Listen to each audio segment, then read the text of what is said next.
Stephanie White claims Caitlin Clark is being used as pawn amid WNBA dispute. Indiana Fever head coach Stephanie White has responded to Caitlin Clark's name being dragged into the current WNBA feud between Napheesa Collier and Cathy Engelbert. Caitlin Clark's name is once again in the headlines, and Indiana Fever head coach Stephanie White has her star players back. Clark was thrust into the latest dispute last week when WNBA Players Association VP and Minnesota Lynx star Napheesa Collier's meeting with League Commissioner Cathy Engelbert regarding an expiring labor deal went sideways. Speaking to Query and Company on 107.5 The Fan on Friday, White came to the defense of her star point guard. "I hate it all for Caitlin," White said.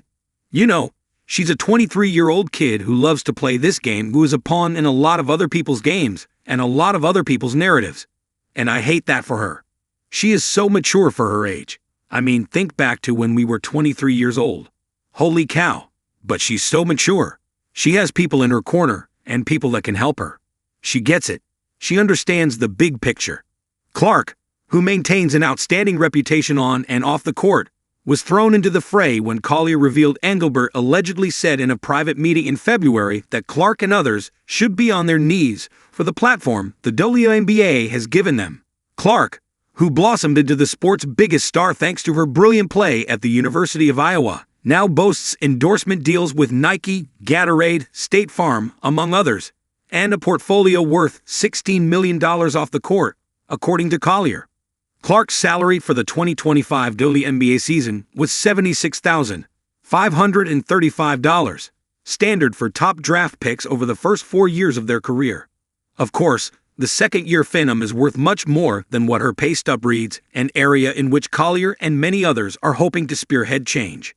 When asked about Collier's statement exposing Engelbert's claim, Clark replied, "No comment." White heaped more praise on Clark, the 2024 WNBA Rookie of the Year, comparing her to fellow transcendent athletes, Tiger Woods and Serena Williams. "You can probably name just maybe a handful more of athletes who have been the game changers and who have experienced what Caitlin Clark is experiencing," White said. "Besides them, no one can really relate to what she's going through. I think the biggest thing is we can be there for her," White continued. "We can offer perspective and do what we can to help deflect and navigate. But at the same time, it's a life that she has to lead. And I think she does it admirably, with so much grace and humility." The dispute comes at a point of juncture for the WNBA and its future, with a new collective bargaining agreement, including player salaries, set to be negotiated this offseason.